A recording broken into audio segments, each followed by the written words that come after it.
Krishna, all of you. We will start with the Mangalacharan.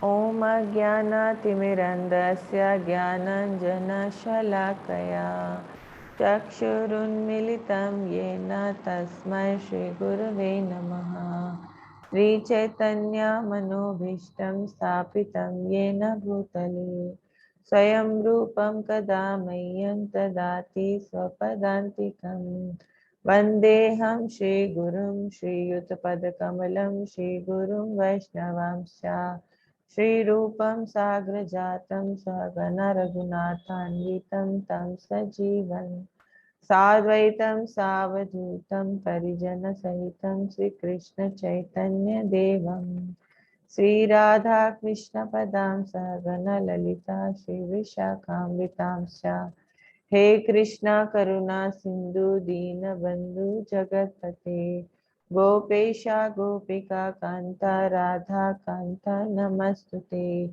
Tapta Kanchana Gaurangi Radhe Vrindavaneshwari Vrishabhanu Sute Devi Pranamami Hari Priye Vancha Kalpatarubhyascha Kripa Sindhuva Evacha पतितानां पावनेभ्यो वैष्णवेभ्यो नमो नमः जय श्री कृष्ण चैतन्य प्रभु नित्यानंद श्री अद्वैता गदाधर शिवासादि गौर भक्त वृंदा हरे Krishna Krishna Krishna Hare Hare Hare Ram Ram Ram Hare Hare Hare Krishna, Krishna Krishna, Hare Hare, Hare Rama, Rama Rama, Hare Hare. Srila Prabhupada ki jai. So, Hare Krishna, welcome all of you back to another session of Bhagavad Gita in 18 days. So, first we'll take a quick recap of what we did yesterday. Today, I think only Rohini Mataji and Bandari Pranay Kumar Prabhuji is there. So yesterday, I think Rohini Mataji was there. So Mataji, it is you who has to sum up. I was the late joiner, means when you were discussing about what everybody was feeling. So I just added, otherwise, yesterday I could not attend officially the Okay. session because I was not well. So I am not in the condition to. Sum up. So, okay, Mataji, doesn't matter. We will quickly sum up what we did yesterday. We had spoken about attaining the Supreme. What is the criteria for attaining the Supreme? So it was spoken that, uh, whatever state of mind one has at the time of death, he will attain without fail. This is the criteria. So for that, when we are putting our mind to material things, we are going to attain material bodies. Firstly, Arjuna asked 6 questions at the beginning of the chapter. What is Brahman? What is, Adi Bhuta, Adi Deva? Like that, he asked 6 questions. And the Lord answers them one by one. He tells him that Brahman, that is the spiritual nature of the Lord. So Jiva belongs to that spiritual nature. And what is Adhyatma? Adhyat is the nature of the Jiva. The nature of the Jiva is Jivere Swarupa Hoye Krishnara Nitya Das. So what is karma? So what karma, that is Adhyat, is not simply activity, but specifically activity that develops a material body. All the activities which develop another material body are known as karma. And opposite of that is akarma. Activities which do not make another body, which get you out of the cycle of birth and death. Then what is Adi Bhuta? So that is the material nature. The Lord answers that anything that is perishable belongs to the material nature. The spiritual nature of the Lord, it is not uh, manifested, it is eternal. Whereas the material nature manifests, again it is destroyed, again it manifests, again it is destroyed. What is Adi Deva? Who are the demigods? So even the demigods, they are a part of the Virat Swarup of the Lord. The demigods are none other than just part and parcels of Lord. And whenever we are worshipping these demigods, all the results are going to Adi Yajna. That was the last question, matlab sixth question he asked. So where do all these pujas that we do go? To the who accepts, for whom they are. Even if you offer to demigods or the Devi Devatas, they go to the Adi Yajna, the Paramatma Chaturbhuj form of the Lord, who is seated in our heart. And he is the seer and enjoyer of everything. So, and what now the criteria is, how do you connect to Lord in such a way that, at the end of your life, you remember him? What is the destination of those who worship the material nature, who worship the demigods? What is the destination of a person who worships the Lord? So people who worship the demigods, they go to the planets of the demigods in the material sky. And in material sky, even in the higher planetary system up to Brahmalok, these four miseries are there. Janam, Mrityu, Jara, Vyadi. The difference is only that there you have a higher standard of living and a higher chance for sense gratification.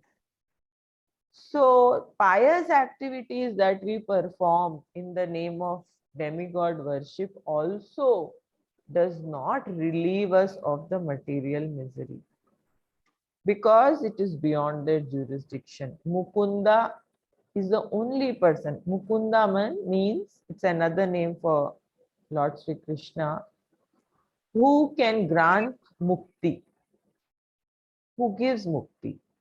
No one else can give us mukti. Even when you do tarpan, in Shraddha ceremony, all the offerings goes to Govinda, Govinda, Govinda. You will hear when the Pandit chants the mantra, because only he can relieve us, our ancestors, everybody from this material cycle. So that's why the Lord recommends that always think of me.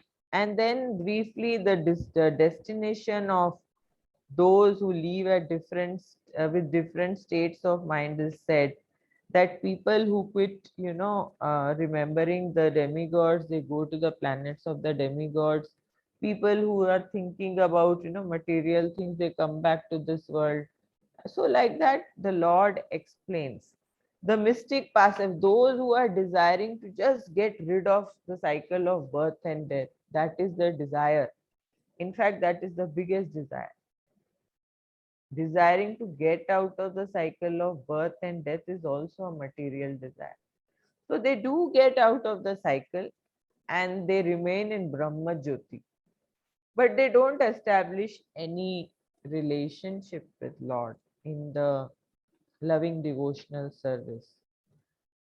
So, and then uh, the Lord says, a person who accepts the path of devotional service is not bereft of the results derived from studying. So a person who is in devotional service or bhakti yoga, he gets the result of jnana yoga, he gets the results of karma yoga, he also gets the results of hatha yoga or ashtanga yoga. He gets all of them just by engaging in service. Now we come to chapter number 9. The name of this chapter is the most confidential knowledge. So why the Lord says this is most confidential knowledge? So chapter 7 and chapter 9 share various themes like hearing from Krishna. So first, when we started Bhakti Yoga, we learned that how the process begins. It begins by hearing. Then constantly by hearing and associating with devotees, our faith develops. And gradually, we turn towards this side due to our association. And then with the help of the devotees, we engage in various activities later. But how it begins? By hearing and association. And then we discussed who is God. Because to develop love for God, we must know who God is. So it was explained in chapter 8 who God is, what are his energies, what are his qualities, what is the criteria to reach him. Now, here, despite these thematic similarities, chapter 9, not 7, is entitled the most confidential knowledge. Why? Srila Prabhupada writes in his first purport to this chapter, the matters which are described in the ninth chapter deal with unalloyed pure devotion. So why this is most confidential knowledge? Because the topic now here, see, before this, we were like, you see, four types of pious people go to,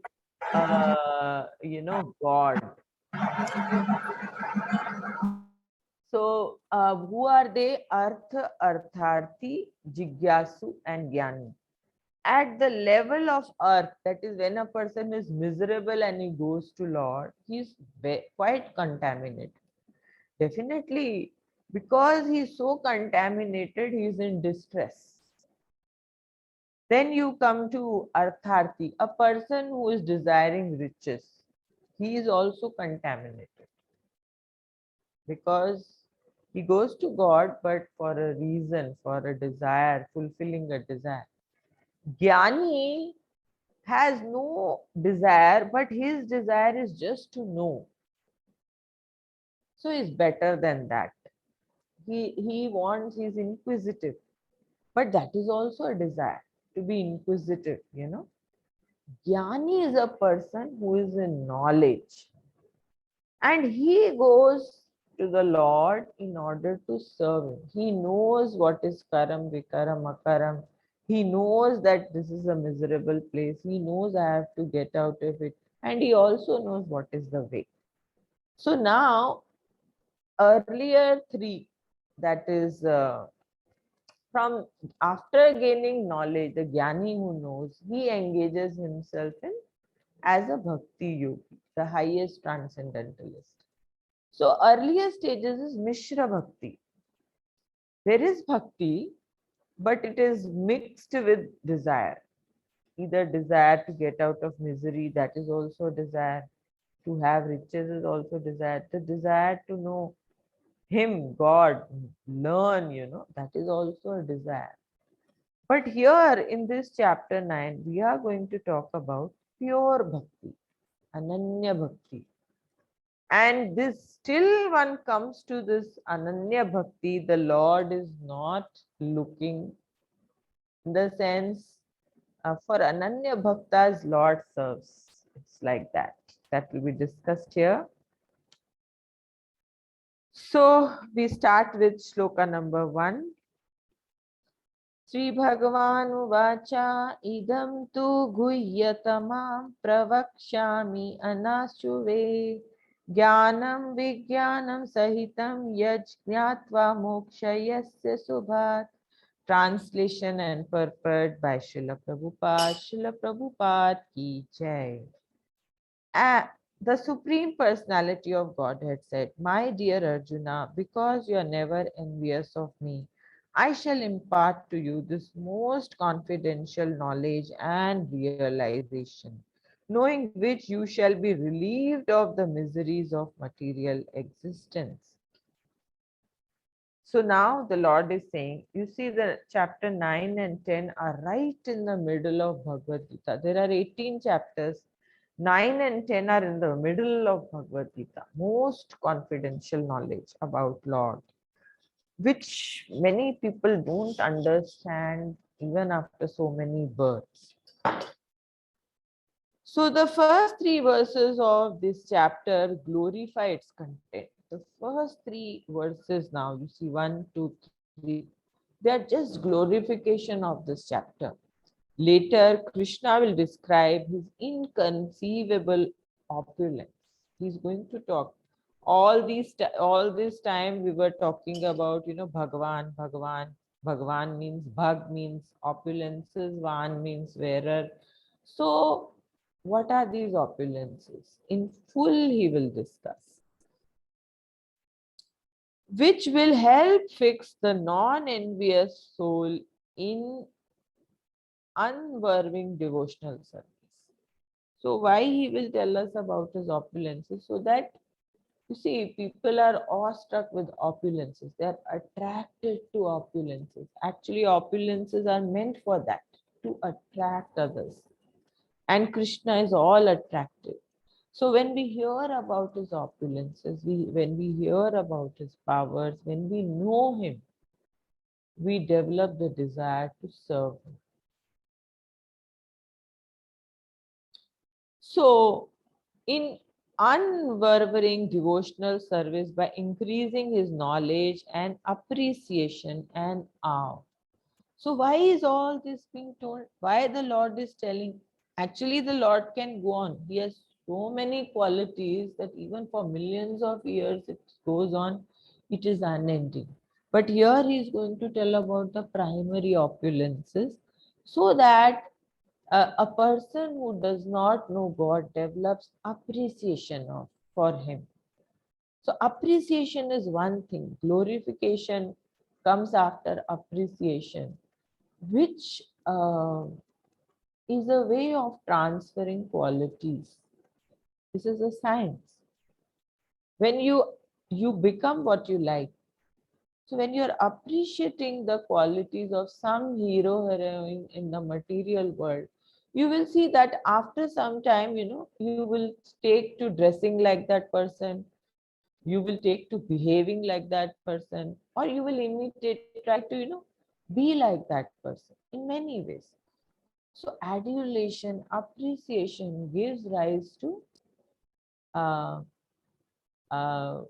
glorifying, to getting the qualities of the person you like. So we are all the time trying to acquire these material qualities when we associate and appreciate material things. But here what is recommended is that we appreciate the qualities of the Lord because only He is eternal. If the purpose of your life is to get out of the cycle of birth and death, attain your true spiritual nature, that is Satchidanand, eternal, full of knowledge, full of bliss, that pure state, if you want, then who is, you must associate with the purest. Associate means appreciate, glorify. So that is why, if you see, Srimad Bhagavatam is nothing but glorification of the Lord and his devotees. Why do we do that? So that we develop appreciation and awe for the Lord. 2. This knowledge is the king of education and the most secret of all secrets. It is the purest knowledge, and because it gives direct perception of the self by realization, it is the perfection of religion. It is everlasting and it is joyfully performed. So, Sukham. So, earlier we saw that you see Karma Yoga, when you are supposed to offer the fruits of your result to the Lord, Nishkam Karma, it starts with, it's very painful for many to give away your entire income, or maybe, engage, without any desire. Very difficult to come to that stage also. People cannot. So it is, and look at the Ashtanga yogi. He goes to the forest, he tries to forcibly withdraw his senses from the sense objects. Jnana yogi also always under stress, mental speculation, just trying to figure out what is matter, what is spirit all the time. So, but devotional service is not like that. It is pleasurable, it is pleasure giving. So Sukham, here you see the translation. So Sukham kartum avyayam. So indicates that this knowledge will bring us great happiness, and its application, devotional service, is joyfully performed. Bhakti yoga is joyfully performed because it entails using our senses in Krishna's service. In the other processes, you are withdrawing forcibly your senses from sense objects. So it's difficult. But whereas devotional service, you are engaging all your senses in the right purpose. Instead of forcibly, with difficulty withdrawing the senses, you're now engaging them. Bhakti yoga does not require, as Jnana yoga does, that we renounce all activities. Renouncing sense activities does not bring joy, but rather dryness and misery.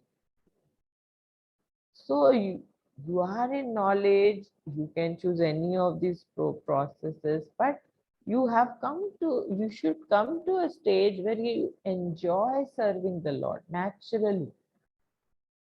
Not because the true nature of the soul is anandobhyasat. It has to experience happiness always. So bhakti yoga is also easy to perform, as we will find out now. So three,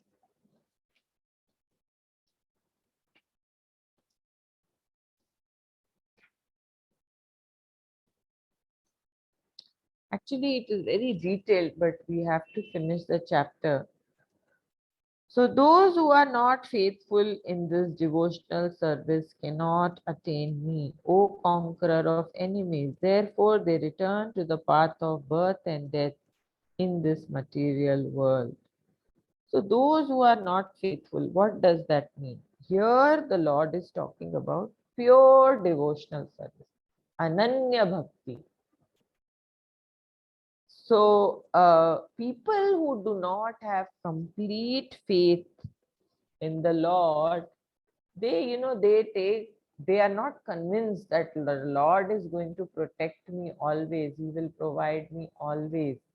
So what they do, they try to take up some other form of support. In the sense, they will resort to demigod worship. They will depend on their own knowledge and their own skills. So this kind of bhakti is not pure. Completely relying 100% on the Lord, that is the stage of pure bhakti. Srila Prabhupada, when he went to America on a cargo ship, he had only 40 rupees in his pocket. And Srimati Morarji, the lady who owned that ship company, that cargo ship, she had sponsored his ticket. And she told him, कि Sadhuji, you are making a big blunder. Nobody in the West is going to listen to you. Nobody will listen to you. And it is very cold there. You will not get prashadam. You get all non-vegetarian food. Tulsi nahi rehti, bahut thand hoti hai. You will shiver to death there. Don't go. It's very difficult there. You need a lot of money to survive there, at least in India. They told him, but he said, no, I have to depend on God. So with just 40 rupees in his trunk and a set of Srimad Bhagavatam, what he had translated, and Bhagavad Gita, and many such books, with maybe 2 pairs of clothes, he went off to America. Why? Completely dependent. God will take care of me. That conviction is there.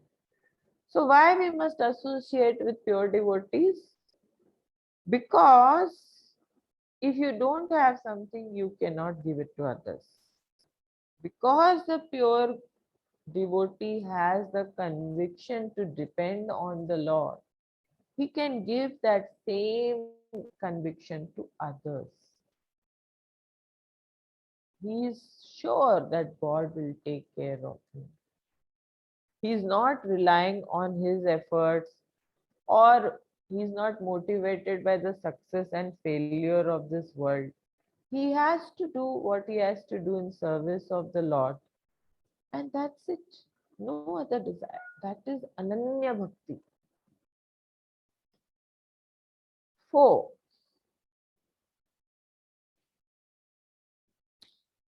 By me, in my unmanifested form, this entire universe is pervaded. All beings are in me, but I am not in them. So here Lord is talking about his opulences. How he is so opulent. He says that the entire universe is pervaded. All but I am not in them. How is the entire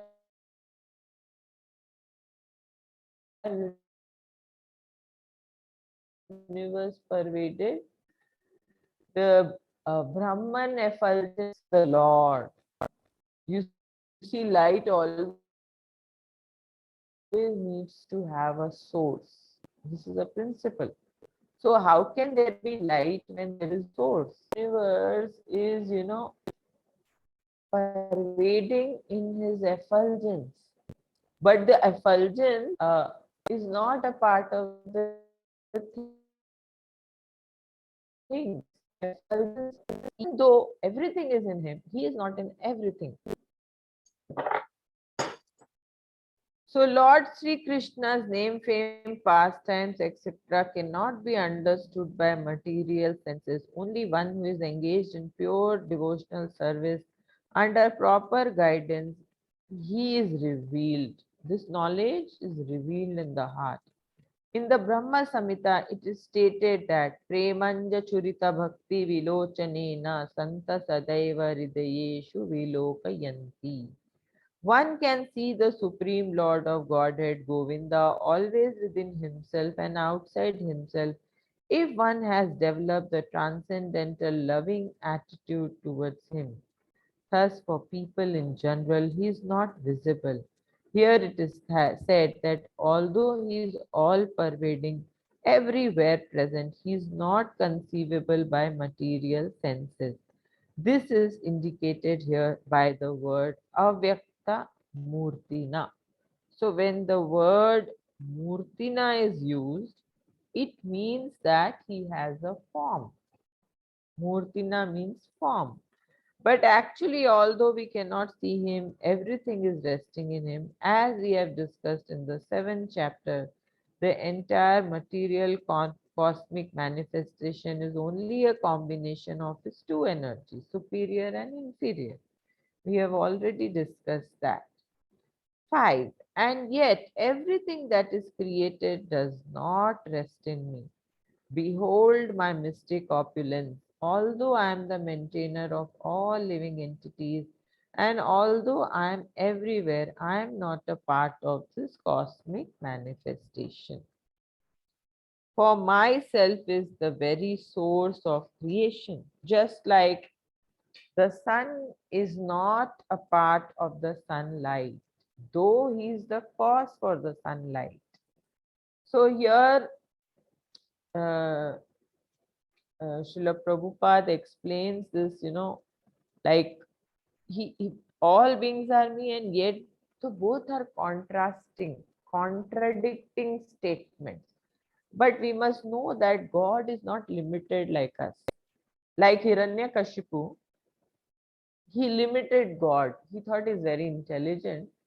So he asked a boon to Brahmaji, I should not die inside nor outside, nor in day nor in night, not by an animal, not by human, not up, not down. So many conditions he put forth.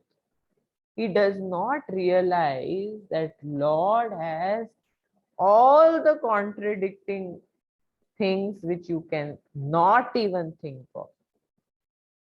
He can be within, he can be without, he can be caused and yet not be attached. So these qualities are there in God. They are his opulences. If you want to know a person, you have to know him by the powers he has, by the qualities he has. Just by seeing a person, you cannot analyze. So, understand that as the mighty wind blowing everywhere rests always in the sky, all created beings rest in me. So he's telling here that everything, just like in the sky, the actual, source of the air is also the sky. But within a limited area of the sky, the air can move about freely here and there. Like that, uh, in the material sky also, though the Lord is the actual creator, actual thing, the living entities in the material world have minute independence to make their choices. But the misconception is that they think they are free everywhere. It's like he's put somebody in the jail. In the jail, you have slight independence, Maybe you can sleep in a certain way inside your jail. You can sit in your leisure time. That much independence only we have. But nevertheless, the Lord is the person who's the creator of this entire universe. Krishna thus limits the activities of the conditioned living entities regardless of the extent of their power to the circumference of the material world. So like that, the material world is also resting on the Lord's energy, and he has created some minute independence for the living entities here, but they don't know the extent of Lord's energies or opulence. So here, the sky is non-attached to the wind, which is contained within it, because the sky and the wind are unconscious matter, and matter does not form attachments. However, only in one case does living spirit remain non-attached while living in this world and controlling it, and that is in the case of the Supreme Controller. In this way, the inconceivability of the Supreme Controller being non-attached is established. The example of non-attached sky is nonetheless offered in order to give ordinary people an opportunity to begin to understand this subject. So God creates us, but then he leaves him, just like we leave our child in a, crib. The child is freely moving in the crib and thinking this crib is mine, but who has put him there? He's under supervision, always. So we come to shloka number 7. O son of Kunti, at the end of the millennium, all material manifestations enter unto my nature, and at the beginning of another millennium, by my potency, I create them again. So, you see, there are two kinds of annihilations. One is at the end of Brahma's day, and one is at the end of Brahma's life. They are explained in Srimad Bhagavatam. So, whenever Lord Brahma sleeps, everything goes into unmanifest state, subtle state. All the living entities, all the entire creation, it gets inundated, especially the lower planetary systems. Like there are 14 planetary systems here.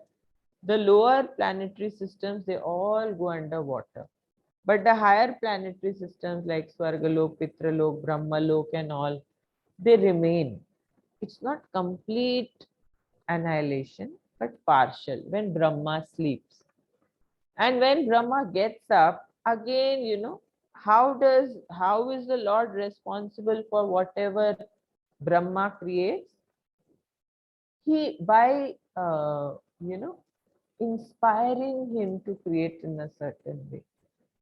All the inspiration that Brahmaji gets is from the Lord. This is also explained in Srimad Bhagavatam.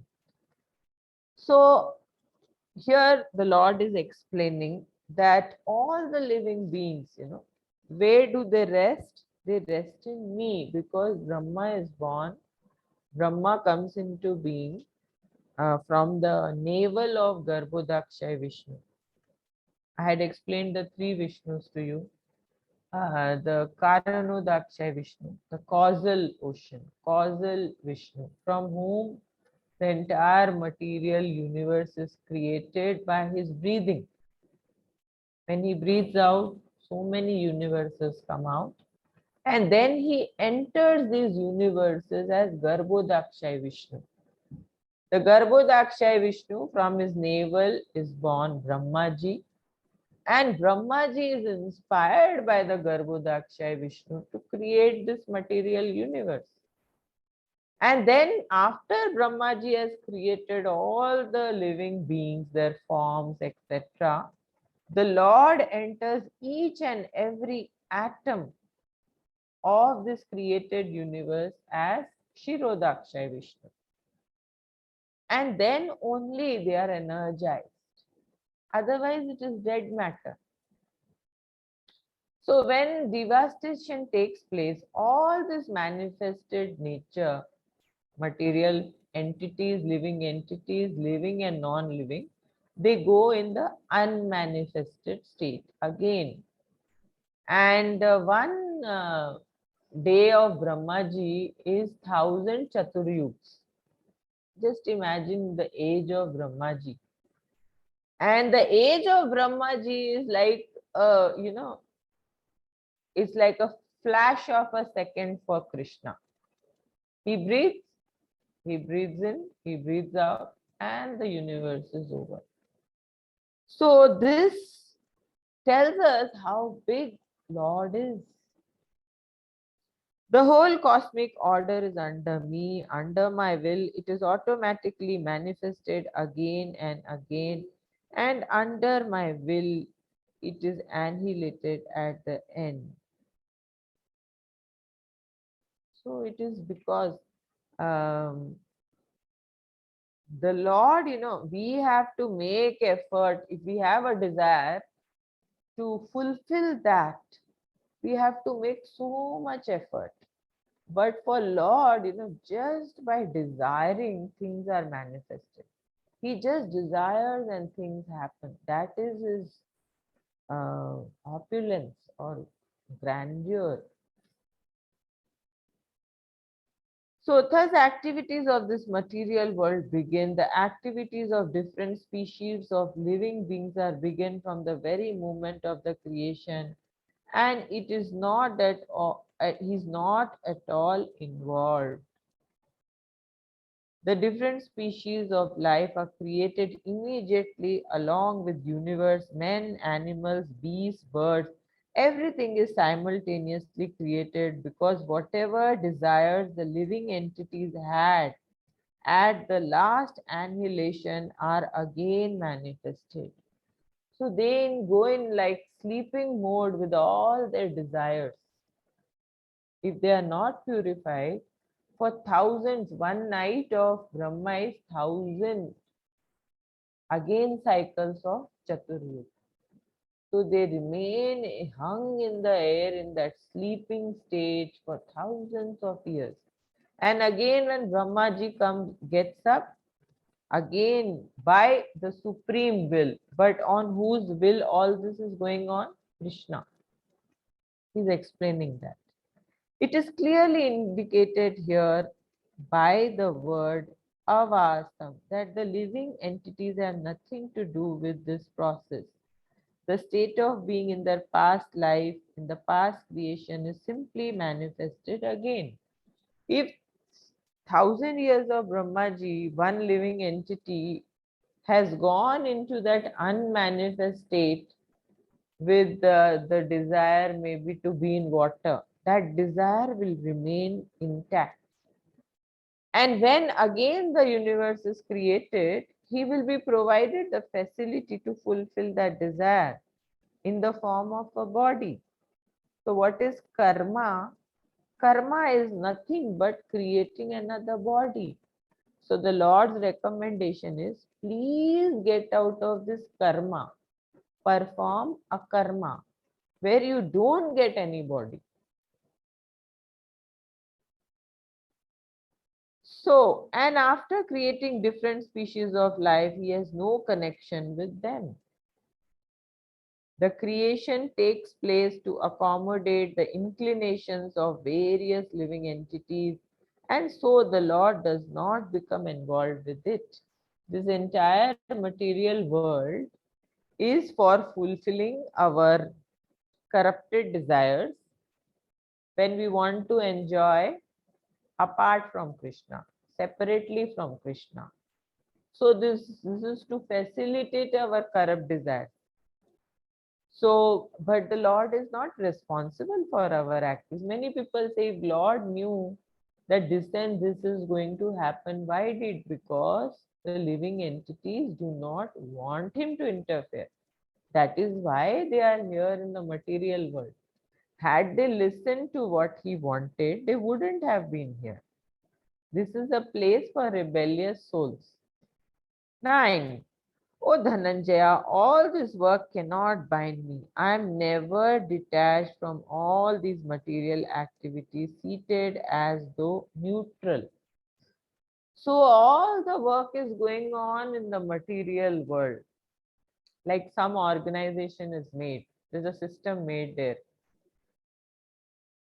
So the maybe you can say, for example, the prime minister, there's a system of governance. There are so many offices in the entire country which are functioning, and they are all under the prime minister. But the prime minister is not responsible for whatever is happening in each and every office. There is a, suppose there's a police station, there is an in charge there. What he is doing something good or bad. Is the prime minister responsible? He's in power, he's created that office, and he has handed over to everyone. Now it is their responsibility. So God is not taking responsibility of anybody's action. We are responsible. 10. This material nature, which is one of my energies working under my direction, O son of Kunti, producing all moving and non-moving beings. Under its rule, this manifestation is created and annihilated again and again. So, according to their last desires and activities, all these living entities, although born under the glance of the Supreme Lord, take their different bodies according to their past deeds and desires. So, the Lord is not directly attached to the material creation. 11. Fools deride me when I descend in the human form. So people who do not have this knowledge, do not have faith in, they don't recognize him, or they fail to, give him yeah, the, his actual position, because of their ignorance of all this knowledge. Fools deride me when I descend in human form. They do not know my transcendental nature as the supreme Lord of all that be.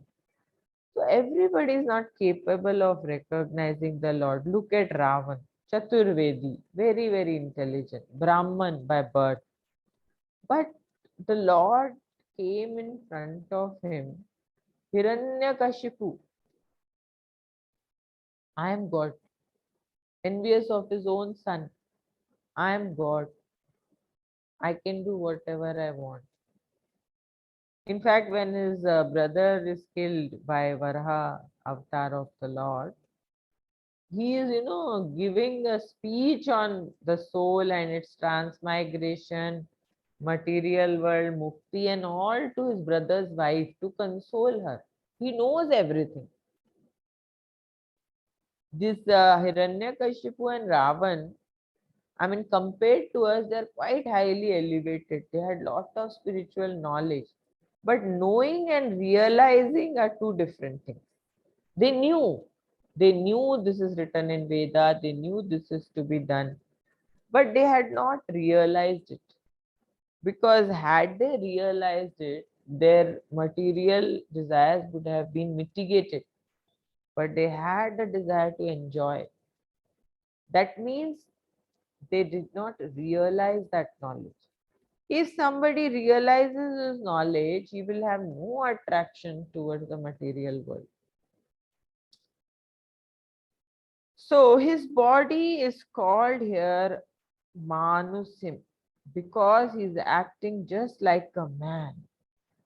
A friend of Arjuna's, a politician involved in the battle of Kurukshetra, in so many ways he's acting just like an ordinary man.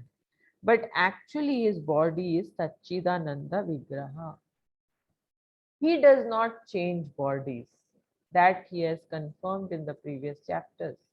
His body is eternal and it remains the same. That is why he can remember the past, present, and future also. We forget because we change bodies. So here this is confirmed in the Vedic language also. Sachidananda Rupaya Krishna. I offer my obeisances unto the Supreme Personality of Godhead Krishna, whose eternal blissful form of knowledge. Gopala Tapani Upanishad 1.1. So in our Upanishads, it's confirmed. All the avatars that Lord takes, they are already discussed in our Shastra. Now this incarnation is going to come. So it's not that, suddenly it will happen. It is there in our Shastra. It is written at this time, this avatar will take place.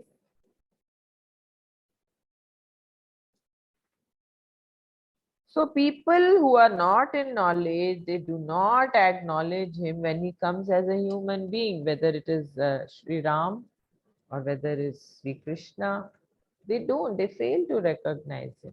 Duryodhana, see, they're so blinded, they're so much in ignorance that they're not able to, perceive his presence, even though he is there personally. 12. Those who are thus bewildered are attracted by demonic and atheistic views. In that deluded condition, their hopes for liberation, their fruitive activities, and their culture of knowledge are all defeated. It's like,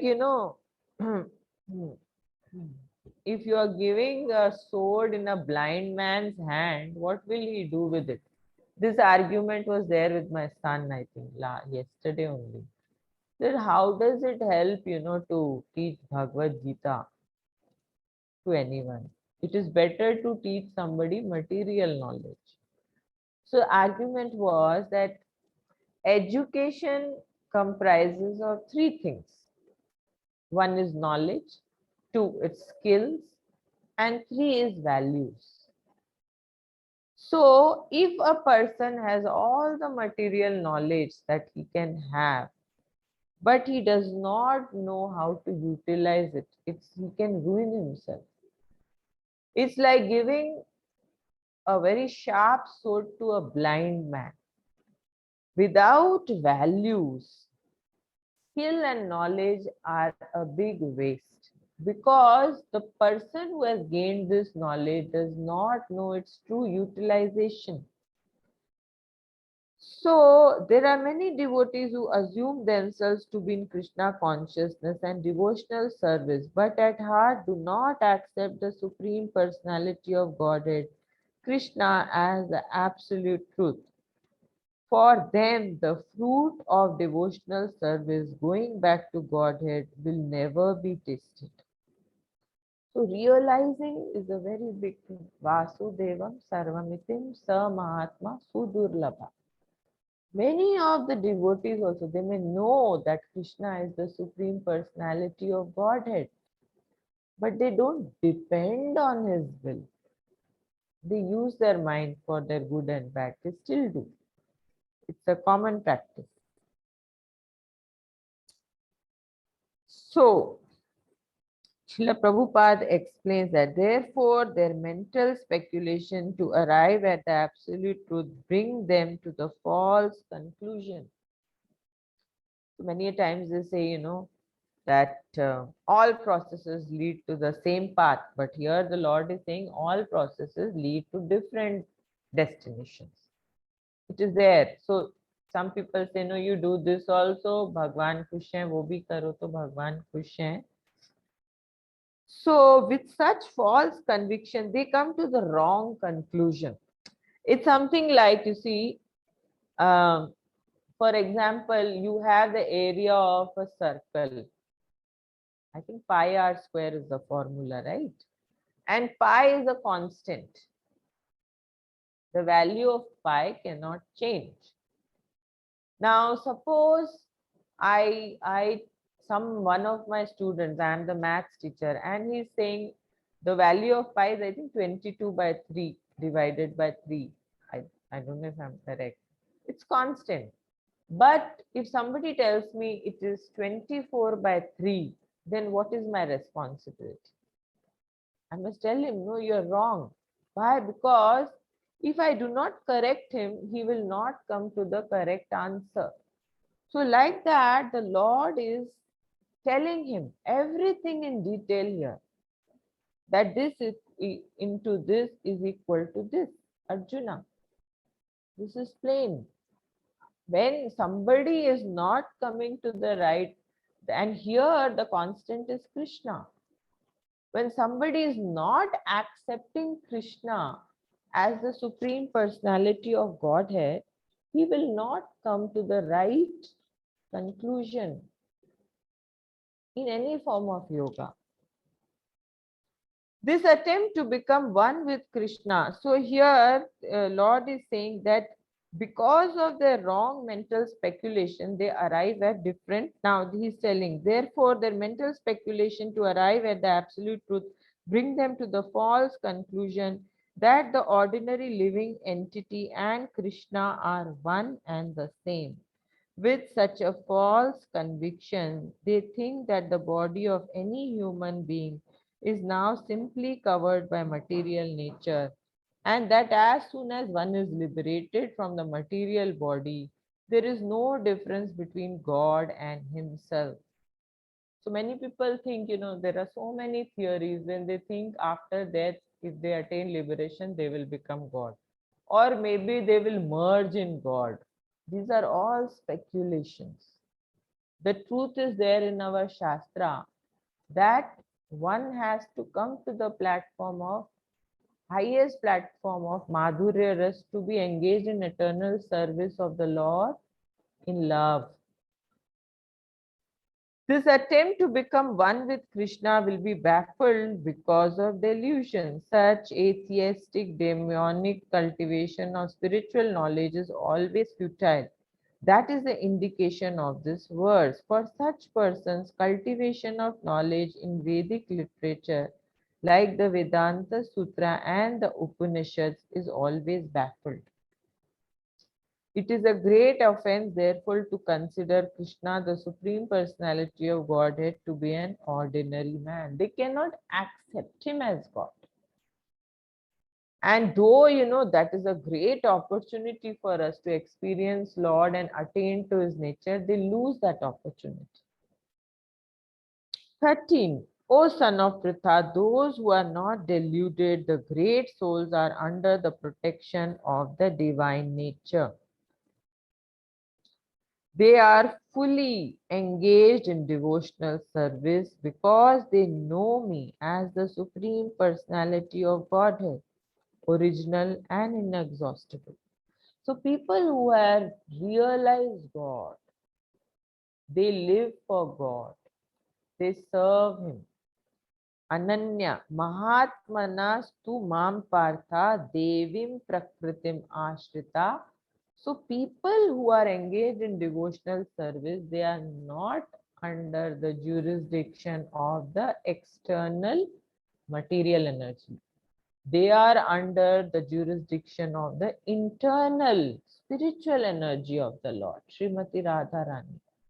So these material demigods, all the powers and the departments which are given to the demigods here, Devi Devata, so many are there, 33 crores.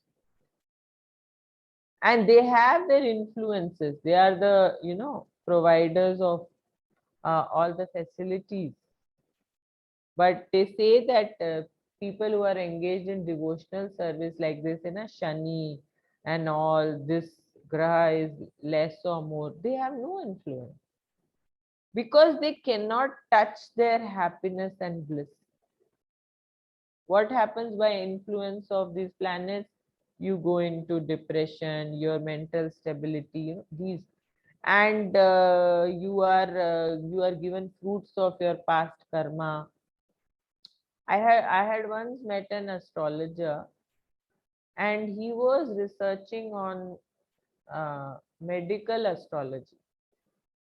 So he told me, at that time I was new in Krishna consciousness, that all this diseases, hospitalization, and all, that is all because of our past activities. Because maybe we have troubled another living being in certain ways. So he was doing research on that at that time. So nothing that we see here is without a reason. But so here the Mahatmas, they engage in devotional service of Lord. Ananya Bhaktas, they don't get bewildered by whatever anybody says. They accept the Lord as He is the Supreme. And that is why I said the guidance of the spiritual nature is called Devi Prakriti. In the purport, Srila Prabhupada has met divine nature. So when one is promoted in that way by surrendering to the Supreme Personality of Godhead, one attains the stage of great soul Mahatma, Sudurlabha. So when a person just accepts Krishna as the Supreme, he becomes Mahatma. The Mahatma does not divert his attention to anything outside Krishna because he knows perfectly well that Krishna is the original Supreme Person, the cause of all causes. There is no doubt about it. Such a Mahatma or a great soul develops through association with other Mahatmas, pure devotees. Pure devotees are not even attracted by Krishna's other features, such as the four-armed Mahavishnu. They are simply attracted by the two-armed form of Krishna. They are not attracted to the other features of Krishna, nor are they concerned with any form of a demigod or a human being. They meditate only upon Krishna in Krishna consciousness. They are always engaged in unwavering service of the Lord in Krishna. So people say now, Are Krishna is another demigod. Some people have this. But in our Shastra, it is written that Krishna is the ultimate supreme being, consciousness, and he's a person. And he has a planet called Goloka Vrindavan where he resides as a person with all the gopis and all the cows, Surabhi cows. So people, they are not attracted to that form. So these Mahatmas, they are attracted. Why did the Rishi Munis of Dandakaranya, after doing severe austerities, Ashtanga Yoga, they desired to become personal associates of the Lord, and that is why they are born as gopis. They get the personal association of Lord. Highest pleasure giving thing possible. 14. It's a key memory verse. Satatam kirtayanto mam yatantascha ma dridvata namasyatancha mam bhaktya nityayukta upasate. Always chanting my glories, endeavoring with great determination, bowing down before me. These great souls perpetually worship me with devotion. So when you can have this unwavering devotion, when you accept Krishna as the Supreme, if you don't accept him, there is the question of unwavered devotional service to him. So in Srimad Bhagavatam, hearing and chanting about uh, Vishnu, not a demigod or human being, that is devotion, Shravanam, Kirtanam, Vishnu Smaranam, Pada Sevanam. These 9 processes are all in relation to God. If at the time of death you are remembering, say, Agni Dev, you will go to the planet of Agni Dev, Swargaloka, where he resides.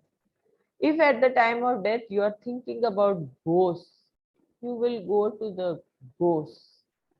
If you are thinking about your Pitras, you will go to Pitralok. If you are thinking about Brahmalok, Brahmaji, you will go to Brahmaji. But if you are thinking about me, you will come to me. About this, there is Nastratra Samshaya. There is no doubt. So there are different destinations for different forms of adulations and worshipping. So these pure Mahatmas, they are not even attracted to the Chaturbhuj form of the Lord. They are attracted only to the two-armed Lord Sri Krishna form of Golok Vrindavan. So our attraction also depends on our contamination. What we like, what we dislike is based on the level of our purity. 15. Others who engage in sacrifice by cultivation of knowledge worship the Supreme Lord as one without a second, as diverse in many, and in the universal form. So for some, they worship in his universal form, especially people who are demigod worshippers. They worship the universal form, but uh, but they are also good because at least they have transcended from the demigod worship and they come uh, to the standard of worshipping Lord, considering that all the demigods are there in the body of the Virat Swarup of the Lord. So this verse is a summary of the previous verses. The Lord tells Arjuna that those who are purely in Krishna consciousness and do not know anything other than Krishna are called Mahatma. Yet there are other persons who are not exactly in position of Mahatma but who worship Krishna also in different ways. Some of them have already been described as distressed, the financially destitute, the inquisitive, those who are engaged in cultivation of knowledge. But there are others who are still lower, and these are divided into 3. He who worships himself as the one with Supreme Lord, he who concocts some form of the Supreme Lord and worships that, he who accepts the universal form, the Vishwarupa of the Supreme Lord, personality of Godhead, and worship that. So these are all lower grades of worship. When a person is going to accept Lord, as Sri Krishna, only when he is completely 100% purified. Otherwise, he will not be attracted to that form. 16. But it is I who am the ritual, I the sacrifice, the offering to the ancestors, the healing herb, the transcendental chant. I am the butter and the fire and the offering. Very clearly, the Lord has said, whatever rituals you perform, everything is to come to me, to realize me as the Supreme Person, Lord Sri Krishna. The mantras chanted in this connection are also Krishna, and many other commodities made with milk products for offer in the sacrifices are also Krishna. The fire is also Krishna because the fire is one of the 5 material elements and is therefore claimed as the separated energy of Krishna. There is nothing outside Krishna's energy. 17. I am the father of this universe, the mother, the support, and the grandsire. I am the object of knowledge, the purifier, and the syllable Om. I am also the Rig, the Sama, and the Yajurveda. Everything is coming from me. There is nothing beyond me. So one has to learn to accept God and serve Him in this lifetime. So 18, I am the goal, the sustainer, the master, the witness, the abode, and the refuge. And the most dear friend, I am the creation and annihilation, the basis of everything, the resting place, and the eternal seed. So the Lord is telling about all these opulences, how such planets being manifested of Krishna's energy are also Krishna. On the absolute plane, there is no difference between Krishna's name, his paraphernalia, pastime, his personal associates. Everything is absolute.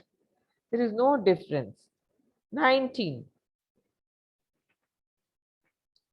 O Arjuna, I give heat and I withhold and set forth the rain. I am immortality and I am also death personified. Both spirit and matter are in me. So we contradict so many things because we are limited. Krishna is beyond any contradiction. He can be just the opposite also. Actually, in Bhakti Rasamrita Sindhu, his qualities, 64 Kala, 64 qualities of Lord. Actually, there are millions of qualities in him, but primary 64 are discussed. 20. Those who study the Vedas and drink the Soma juice seeking heavenly planets worship me indirectly. Purified of sinful reactions, they take birth on the pious heavenly planets of Indra, where they enjoy godly delights. So the pious activities, people who worship demigods, they attain the Swarga Lokas, where they enjoy. The standard of sense gratification is very high. So that is why this is Swargavasi, but actually our ancestors should be Vaikunthavasi. So 21, very important shloka. When they have thus enjoyed vast heavenly sense pleasures and the results of their pious activities are exhausted, they return to this mortal planet again. Thus, those who seek sense enjoyment by adhering to the principles of the three Vedas achieve only repeated birth and death. So the Karma Kanda section of the Vedas deals mainly with these sacrifices, due to which they are going to get a higher standard of sense gratification. So that is why they are not pure. They don't have pure devotion. It is Mishra Bhakti. And Mishra Bhakti normally doesn't attract the mercy of Krishna. Key memory verse. Ananyas chintayanto mam ye jana paryupasate tesham nityabhiyuktanam yogakshemam vahamyaham. But those who always worship me with exclusive devotion, meditating on my transcendental form. Again, the here it is in the translation, for you properly worship Tesham of them, Nitya always. So concentrating Mam on me, they are under the supreme protection. So here there is a very nice story about how the Lord agreed, and he told one of his devotees. Actually, Yamunacharya, Arjunacharya's wife was a very great devotee of the Lord, and he was translating all the scriptures, writing scriptures, and he was very poor. And but he writes about Lord properly. He sits, gives his time. And one day, he has to translate this shloka, Ananyas Chintayanto Mam, Ye Jana Paryupasate, Vahami Aham. You please see the Vahami. I carry them. Protection, Shemam. So what happened is Arjunacharya, when he translated the sloka, Vahami Aham. So he thought, how can Lord serve his devotees like that? So he wrote there, instead of, that Lord I carry, he said he gets them carried through some other source. He translated it. First he writes the translation as Vahami Aham, I carry, then he scratches it off. He said, no, no, no, how can Lord serve us, We are nowhere near him too. And he scratches and then he goes out for bhiksha. And they don't get much food also. And when he's gone, two boys come to his house, and his wife, she's always thinking he translates all the scriptures, we don't have food to eat and all that. And these two beautiful boys, one is fair and one is dark, they get lot of foodstuffs. And they come and tell this lady, the wife of Arjunacharya, that, your husband, he has sent all this. So she said, why have you got so much food stuff? Fruits, ghee, rice, everything they get, bags full. And he said, your husband has hit us black and blue. So out of his fear, we have got you this food stuff. She said, such beautiful boys. My husband Arjunacharya is a gentle soul. She's wondering, how could he hit you people, How did he have the heart to hit you? But nevertheless, they say your husband has given and we are very scared of him. So please take it. And then, she says, no, I don't believe my husband has hit him. And then, this dark boy, he shows his back. And that red mark on his back. Just like how Arjuna Acharya had scratched that word Vahami Aham. And he shows it to her and they go away.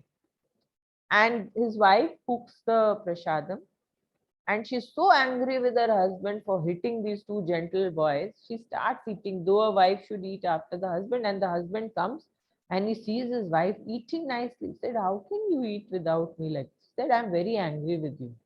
Why did you hit them? And these two boys had come with all the foodstuffs and they said you hit them very badly and they got everything. And she says this kind of mark was there on that dark boy's back. And then he understands, this kind of a scratch I had put on Vahami Aham, that he gets it done through someone. No, the Lord certified it, that I come myself. Why was he Arjuna Sarthi? People who depend just on Lord, he comes personally. So I provide what they lack and protect what they have. But those who always worship me with exclusive devotion, meditating on my transcendental form, to them I carry what they lack and I preserve what they have. I, himself, personal. When suppose, some guest comes to our house, and so usually maybe you may have somebody to work for you, a servant or somebody. But when somebody special comes, how do you behave? You personally go and serve them, because you are in love. So when Lord is in love with you, he will carry everything to you. Key memory verse now 23. Ye payanya devata bhakta yajante shraddhyavanvita tepi mameva kaunteya yajanti avidhi purvakam. Translation and purport by Srila Prabhupada. Srila Prabhupada ki jai. Those who are the devotees of other gods and who worship them with faith actually worship me only, O son of Kunti, but they do so in the wrong way. So here the lot of things are clarified about whom we should worship and what is pure devotional service. So persons who are engaged in the worship of demigods are not very intelligent. Although such worship is offered to me indirectly, Krishna says, for example, when a man pours water on the leaves of the branch of a tree without pouring water on the root, he does so without sufficient knowledge or without observing the regulative principles. Similarly, the process of rendering service to different parts of the body is to supply food to the stomach. The demigods are, so to speak, different officers and directors in the government of the Supreme Lord. One has to follow the laws made by government and not by the officers or the directors.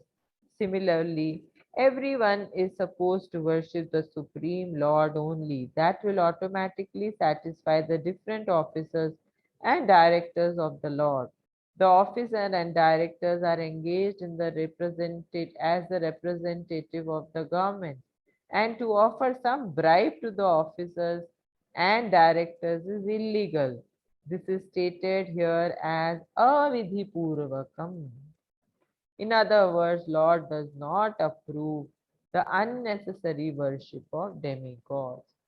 Till you come to the stage of pure devotional service, one is asked to perform yajna.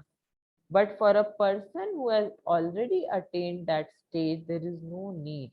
One must respect demigods as the order suppliers of the Lord, but should not consider them equal to God. It's an offense. That is stated here. 24. I am the only enjoyer and master of all sacrifices. Therefore, those who do not recognize my true transcendental nature fall down. What is transcendental nature? Our, just like God has a transcendental nature, we also have a transcendental nature beyond these three modes.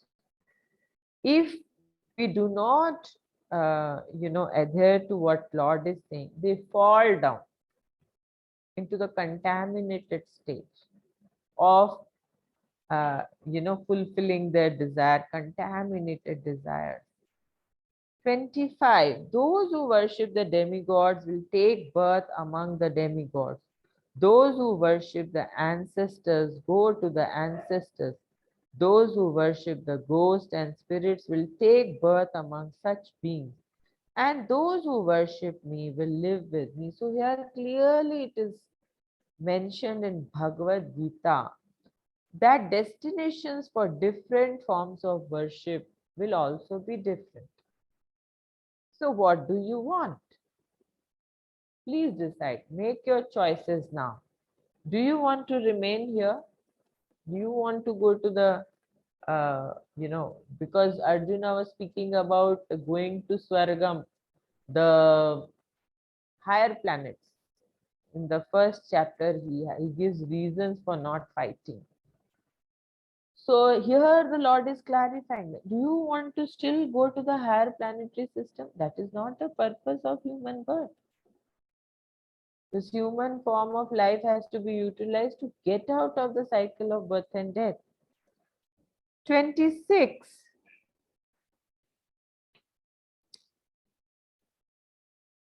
This is a key memory verse. Now from here the begins, how do you perform this pure devotional service? What is the process? What do you do? What are the activities you undertake? Patram pushpam phalam toyam yo me bhaktya prayashati tadaham bhakti uphartam asnami prayatatmana. Translation and prepared by Srila Prabhupada. Srila Prabhupada ki jai.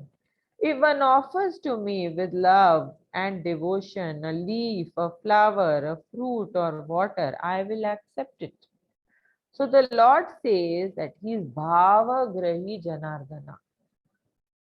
The other demigods you see, for performing various sacrifices, you have to spend millions of rupees. Ashwamedha Yajna, get this, get ghee, get this. So gold, copper vessels, silver, so many things are required. But here the Lord is saying, you don't need to do all that. Just offer to me with love, accepting me as the Supreme. With love, even a leaf, a flower, a fruit, or even water. I will accept it. Why? Because the Lord is actually taking the bhav of the devotee, not what he is offering. For example, when Vidur Maharaj, Krishna went to his home, his wife was so enchanted by the Lord that instead of giving him banana, she threw the banana in the dustbin and she gave him banana peel. And the Lord ate that. He relished the banana peel. And then later she realized, when he had gone, oh, bananas are here. What did I give to the Lord? Because the Lord is feeding on the bhava of the devotee. Even a leaf, if you offer, he will relish it. That is bhavgrahi janardana. He wants the bhav.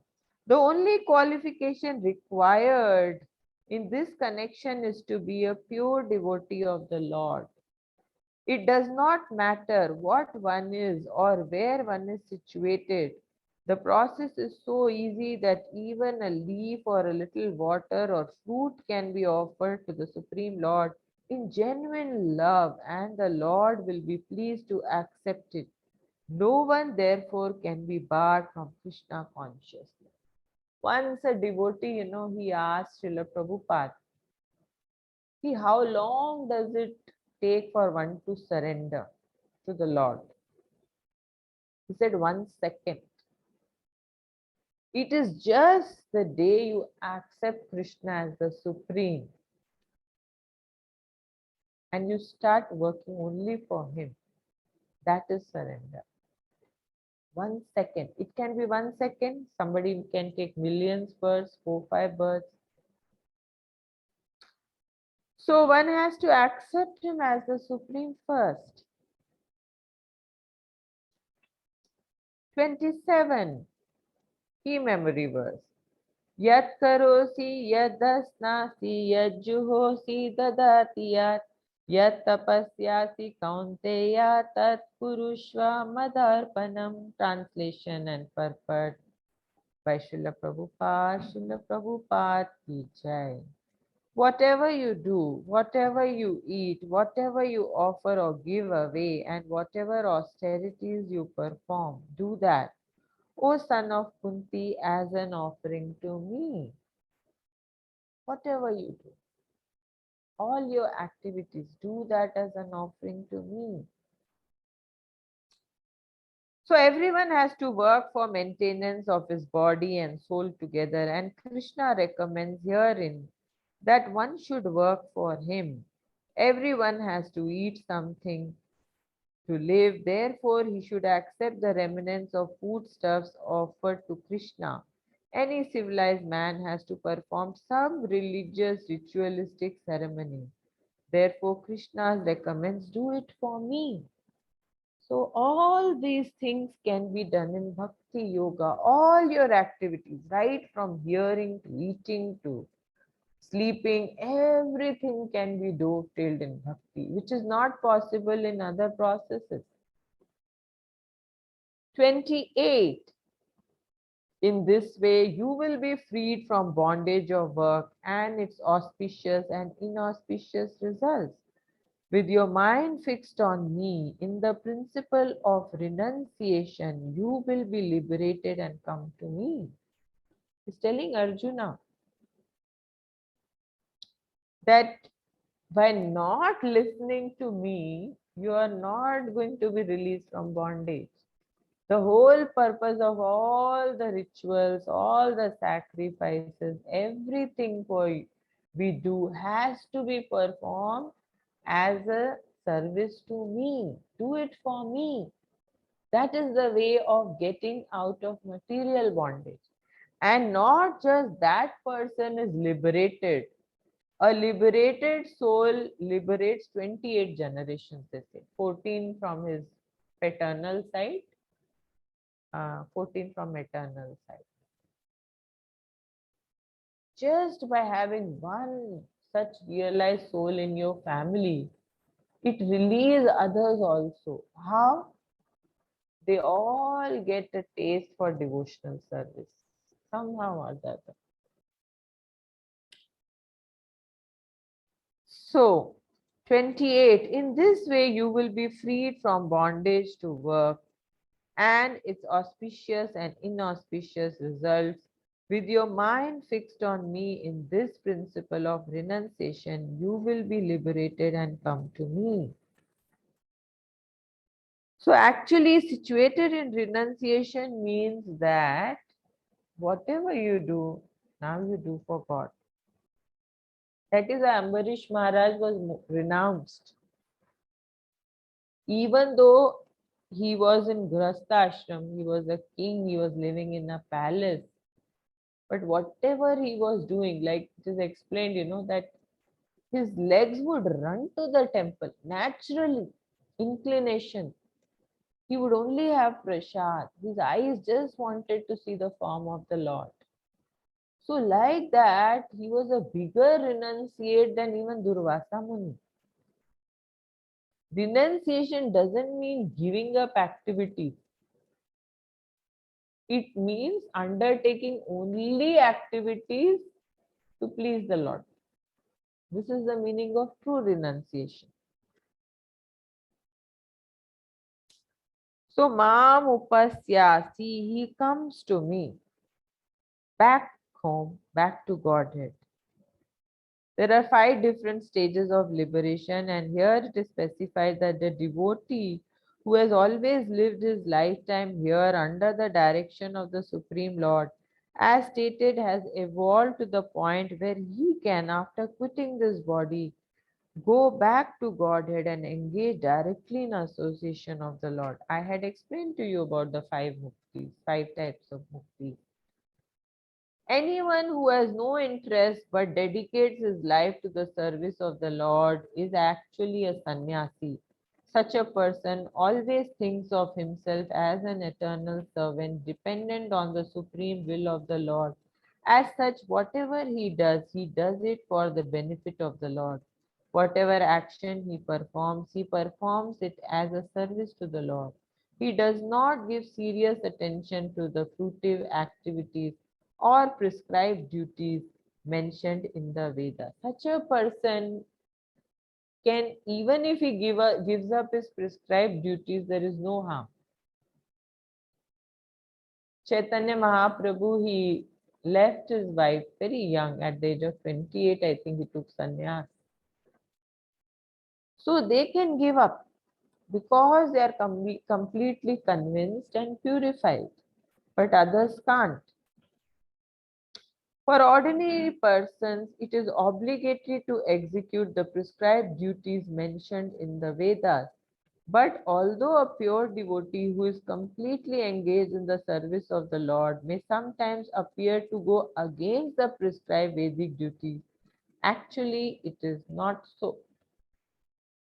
So for very advanced people, sannyas, they are actually renounced. It doesn't affect them whether they are living here or anywhere else, just in service of Lord. An attached person will get disturbed. You tell him leave everything and go away. He will, even till the time of death, people are so much engrossed in sense gratification. 29. I envy no one, nor am I partial to anyone.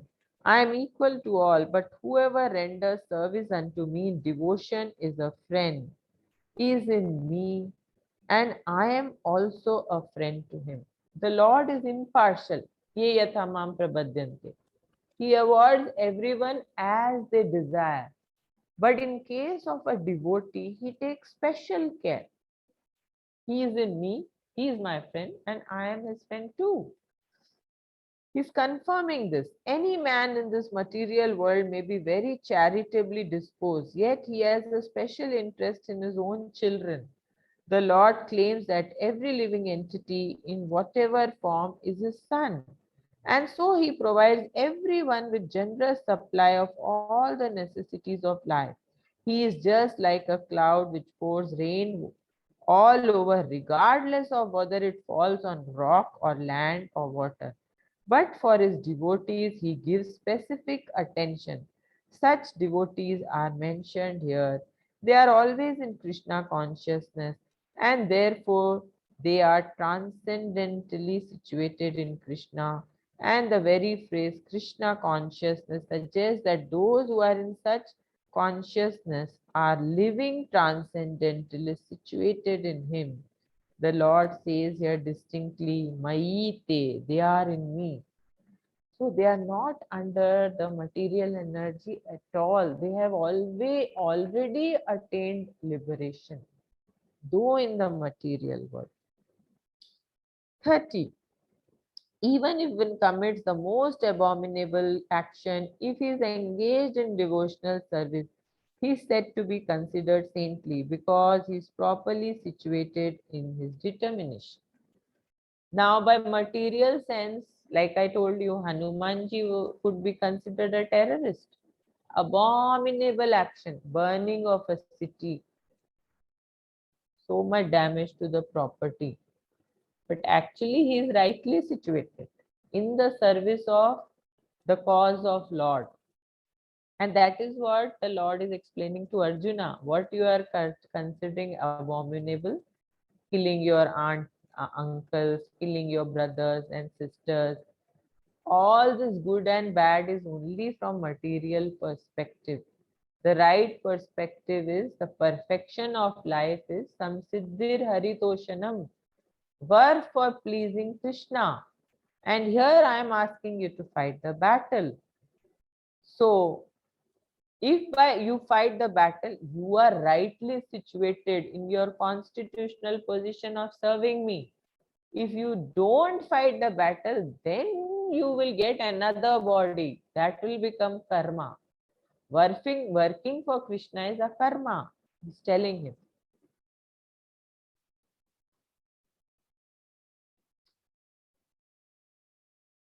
What is the time? 8:29. We will finish off 31. He quickly becomes righteous and attains lasting peace.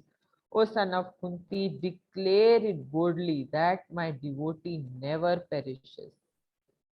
So here he tells Arjuna, you can declare boldly, a person who is fighting for me, any abominable act also he does, is rightly situated in his constitutional position. He is ready to be a villain in my plan. So you declare to anybody, this is the right knowledge, Guhya Gyan, most confidential knowledge. And such a devotee never perishes. Declare it to everybody, O Arjuna. The miscreants, as stated in the 7th chapter, who never come to the devotional service of the Lord, have no good qualification.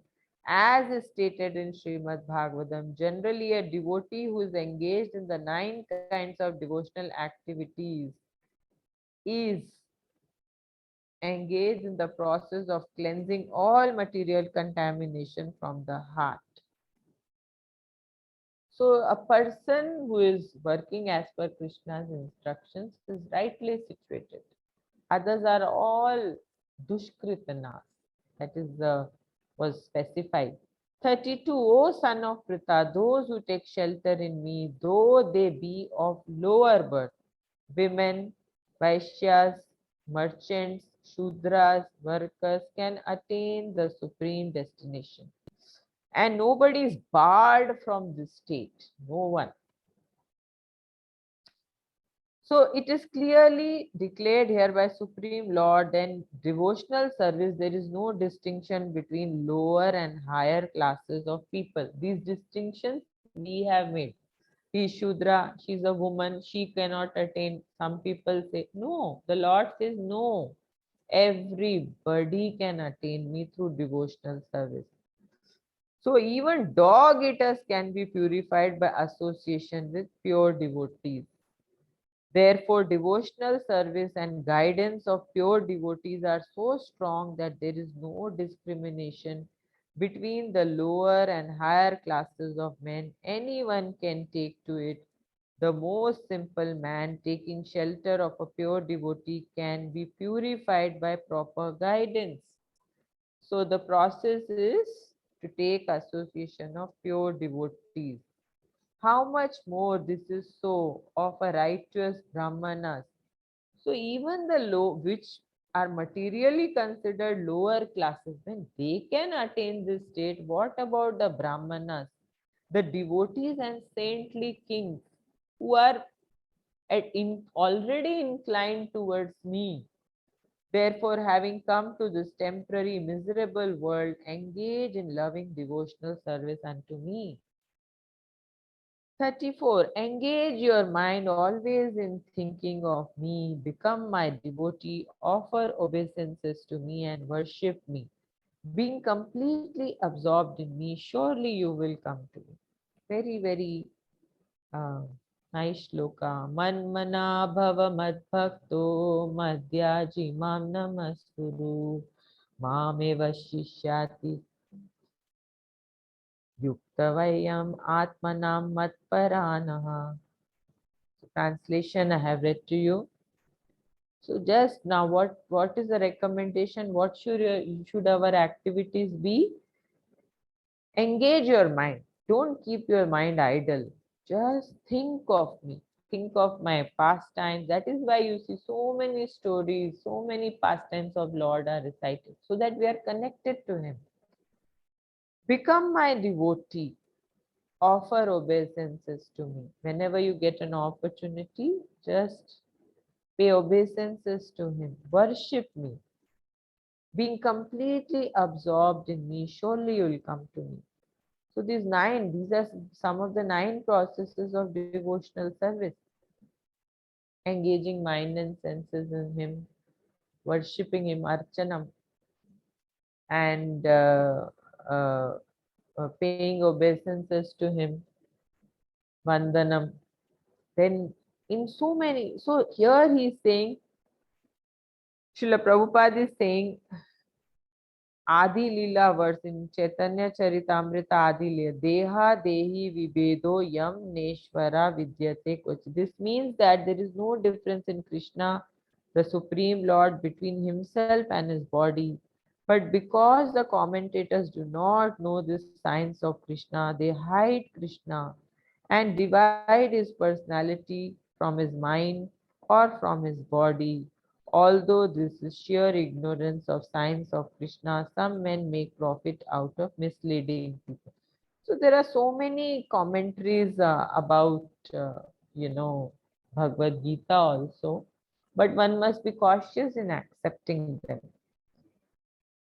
So with this, we come to the end of this chapter, the last shloka. So in this verse, it is clearly indicated that Krishna consciousness is the only means of being delivered from the clutches of contaminated material world. This is the only way. Any type of yogi has to come to this state if he wants to, get back to his constitutional position of loving and serving Lord. There is no other way. Even if it is karma yogi, he has to come to the platform of bhakti yogi, jnana yogi has to come. It can be gradual or it can be immediate. You can directly take to the path of devotional service also by coming in contact with the pure devotee of the Lord. And fortunately enough, I think when Dhruv Maharaj, when his stepmother, she pulled him down from his father's lap and insulted him. She said, if you want to sit in your father's lap, you should be born from my womb. He goes to his mother and he cries and he says, how could that stepmother just pull me down? I want to sit in my father's lap. Just look at the desire of a 5-year-old. I want a kingdom bigger than my father's. So he says, now where will I get it? How will I get it? She cries and she says, that only God can help us. Your father does not have any attraction towards me. So we are getting this treatment. This is arrangement of God, and only God can help us. And he asks, uh, where will I find God? So she just child to pacify him. She says, I've heard from great, Mahatmas, that sages and all, they go to the forest and they perform penance, and that is how they get God. She has that much knowledge only. And but this person, just look at this person's faith in accepting what his mother had said. He took no time to accept it. Immediately accepted and started walking towards the forest. The problem is we don't accept it. We know it, but realizing is very difficult. And in the way, he meets a pure devotee. Why? Because this person has developed a desire for attaining the Supreme. Whether his mother's knowledge was complete or not, he developed that desire. And whenever one desires, the Lord makes arrangement. He sent Narad Muni. It was Lord himself who sent Narad Muni to guide him, because his desire was to know God, to get to God. And Narad Muni comes and meets Dhruv Maharaj. And he explains to him everything about, performing austerity, penance upon about God, how to concentrate his mind on God. So whenever we are pure in our desire, guidance is sent our way. And when Dhruv Maharaj meets a pure devotee, his desire is transformed. When Lord comes to give him darshan, he says, please ask me whatever you want. I will grant it to you. Lord says. And Dhruv Maharaj says, I don't know, but all my desires are now extinguished. I don't have anything to ask from you. Just by seeing you and taking your darshan, I'm so satisfied. I don't want anything. But in spite of that, the Lord gives him the Dhruv Nakshatra, one full planet, bigger than Earth, much bigger. So the Lord knows what He protects what we have and provides what we need, so gets what we lack. So there is no need. So association of pure devotees is so important. So that is why ISKCON was created to provide this valuable association and an experience of the pleasure and satisfaction attained in Krishna consciousness. So we come to the end of today's session. Thus the end the Bhakti Vedanta purport to the 9th chapter of Srimad Bhagavad Gita in the matter of the most confidential knowledge. So any questions or comments for today's class or your realizations?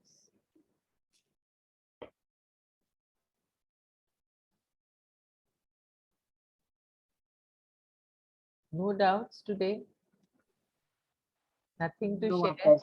Because no, it shows like what I feel, like everything is God, and the bhav you give to God, He accepts all your It is givings. internal. It is internal. Acceptance is internal. It's got nothing to do with externally what you portray. Many people, they're very religious, we do puja, we do, but inside they have not accepted. And here the Lord is Bhav Grahi Janardana. He feeds on our bhav only, not what we offer. So that is why it is the most confidential knowledge. Somebody who understands this will definitely get out of the cycle of birth. And the purpose here is served by taking association of pure devotees. If somebody is not convinced, how can he convince you? That is why even when Srimad Bhagavatam was recited, the Rishi Munis of Naimisharanya, they unanimously selected Sukdev Goswami Maharaj because he was pure. Purity is the criteria. How much you desire materially and how much do you desire Krishna. So any more inputs for today's class? Anybody wants to share what they realized?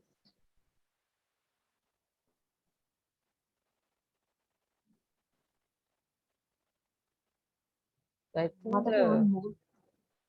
yeah, You have Mataji, talked about 14 plus 14, 28. What was that? 14 14. from maternal side and 14 from paternal side, kind of thing. You have spoke. Matlab generations, Mataji. Like suppose you are there, you are into devotional service, right? So the 7 generations before you and like your father, your grandfather, great grandfather, like that 7 generations behind you. And suppose you have children, your son, his son, coming son, 7 generations who are going to come after you, they will also be delivered. So is the mercy of Lord on pure devotee. So if one person engages in, like when Prahlad Maharaj, when Hiranyakashipu was killed by Narsingadev, he cries and he goes to him. He says, I know whatever it be, but he was my father. Please give him mukti, O Lord. At that time, Lord says, don't worry. A family in which a devotee like you is born, I deliver 28 generations. I deliver them. Not that they get liberation, but they will get the seed of bhakti. So all these pure souls, wherever they are, like you see, Prahlad Maharaj's grandson was Bali Maharaj. And Bali Maharaj also, though engaged in all the materialistic activities, had this knowledge. That is why he gave up association of Shukracharya. He did not listen to his guru. So where which person is in difficulty in this material world, we don't know.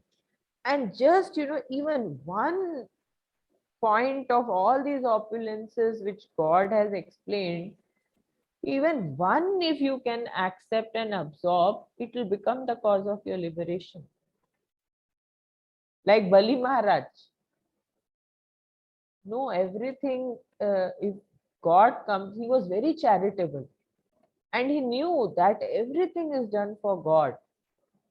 And that one piece of information saved him from the clutches of hellish life with Shukracharya. Because material guru he was, Shukracharya. A guru is always spiritual. He should be the cause of our spiritual elevation and cleansing. Just by getting some kingdoms, just by getting some material things for you, aap ye kar do. There are many yagyas like that in the Karma Kanda section. Dharma, Artha, Kama, Moksha. There are so many yagyas prescribed. But here clearly, Lord has, he has destroyed all the misconceptions. If you are doing these yajnas, you are doing them avidhi purvakam, incorrectly, because that is not the purpose of life. So Bali Maharaj, he gave the land. He said, "Teen." So Bali Maharaj tells Vaman Dev, you are asking me only 3 steps of land. I am such a big king. I can give you, maybe he thought he'll make a house on that. So we are limited by our mental speculations and capabilities. We cannot perceive God. That's why he's telling about his opulences, so that we understand how big he is and how small we are. If we don't understand this, we will never respect him, we will never worship him, we will never serve him. We would not even want to have connection with him. So that is why this chapter is explained. So 14 generations on your paternal side, 14 generations on your maternal side. Suppose you are a woman, then your mother's family, your father's family. If you are a son also, Your mother's family will be liberated, your father's family will be liberated. This is the potency of a pure devotee. He purifies everything he comes in contact with. He purifies their mind to the extent that they take pleasure in Lord's service. That is why association of devotees is very important. Adau Shraddha, Sadhu Sang, Bhajan Kriya, Anartha Nivritti, Nishtha, Ruchi, uh, Asakti, Bhav and Prem. 9 stages of devotion. Starts with Shraddha and it is nurtured by association. Sadhu Sang. These Mahatmas whom the Lord is talking about in this chapter, you must find such Mahatmas and take instructions. Associating doesn't mean that you're going in the bus and your body is rubbing against somebody else's body. That is association. Association means taking instructions. If you find such a soul and you don't take instructions from them, you are most unfortunate. This is the height of misfortune one can have. That you have this kind of knowledge at your disposal, but you refuse to take it. That is what Hiranyakashipu and Ravana did. They did not take it. That became the cause of their fall down.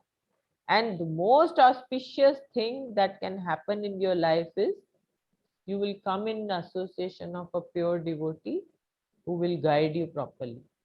This is the most auspicious thing that can happen in your life.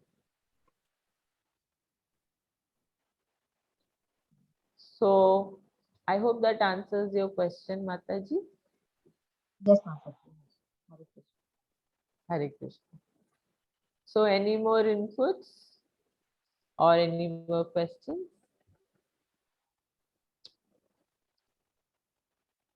Ma'am, I had one question. Hmm. Actually, Dhruv Maharaj wanted a big kingdom, Yes. and then for that he went for penance. But there, uh, after seeing God, how did he change everything? I mean, then he didn't want anything. How did that happen? Purification, Mataji. First of all, he met Narad Muni. Almost 50%, not even 50, 60, 70% job is done by association of devotees. It transforms your desires. They tell you the actual purpose of life, and then you think, oh, this desire was so useless. And the rest, actually when Lord Vishnu comes down to Dhruv Maharaj, he shows himself, he touches Dhruv Maharaj's head with his conch,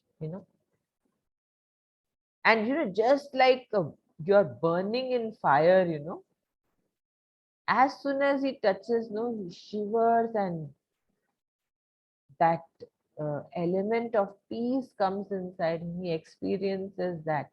At that point of time, when he sees the Lord, he's shivering. That with ecstasy, there are 8 kind of bhavas which come in your body.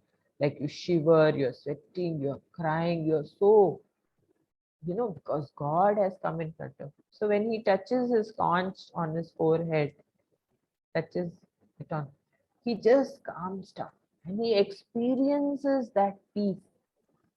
And then he realizes that nothing is compared to this happiness. Automatically, when we experience that peace, no, it's like having gulab jamun in ghee, gulab jamun in oil. So once if somebody has tasted a gulab jamun in ghee, the lower taste will automatically vanish. Then he will never like that oil ka gulab jamun, because the taste of a ghee gulab jamun is superior. So when you take a higher taste, you get a higher taste, automatically the lower taste goes away. This is natural.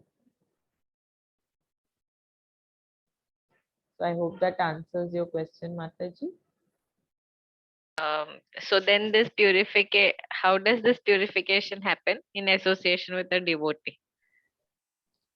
See, your desires are transformed. Now you have a material desire like Dhruv Maharaj had. But when you associate with devotees, you develop spiritual desires to serve Lord.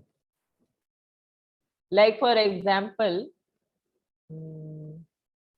maybe tilak is not very fashionable in the current scenario. Okay. But when you go in association of devotees, they will tell you, if you don't wear it, why are you not wearing tilak today? You're looking out. So it's a different society, different setup. What is accepted by devotees is not accepted in the material world. What is accepted in the material world is not accepted by devotees. The night of the materialist is day of the spiritualist. The day of the spiritualist is night for a materialist. This has already been discussed. Contradicting natures. So gradually when you remain in association of devotees, you see what they are inclined to. Like, suppose somebody is born in a family of dacoits, that child will grow up to glorify dacoitry. His likes and dislikes will be affected by his association. So gradually when you go and befriend devotees, your likes and dislikes will change. And your desires will purify. Earlier, the desires to enjoy materially will get transformed to desires to serve. And that is what is the purpose of life. We have to get back to our constitutional position of serving the Lord. And this service attitude is missing in today's society. That is why so much confusion. Everybody is selfishly motivated. Nobody wants to serve anyone except their own desire. So very early in life, if you are in association of devotees, some of the children of our devotees, who have been brought up in Krishna consciousness, they learn to serve at a very young age. I'm amazed at times when I see these children. They serve so well. They are so regulated in their lifestyle, and all the good qualities come in them. Qualities, they come to us by association. In the coming chapters, we will understand what are these qualities and how we must acquire them. That is how they get transformed. I hope that answers your question. Yes. So thank you all so much. We will end the session here today. Tomorrow we'll do chapter 10. Vancha kalpatarubhyascha kripa sindhuba eva cha patitanam pavanebhyo vaishnavebhyo namo namah. Ananta Koti Vaishnav Vrind ki jai, Srila Prabhupada ki jai. Hare Krishna. Hare Krishna Mataji. Hare Krishna. Hare Krishna.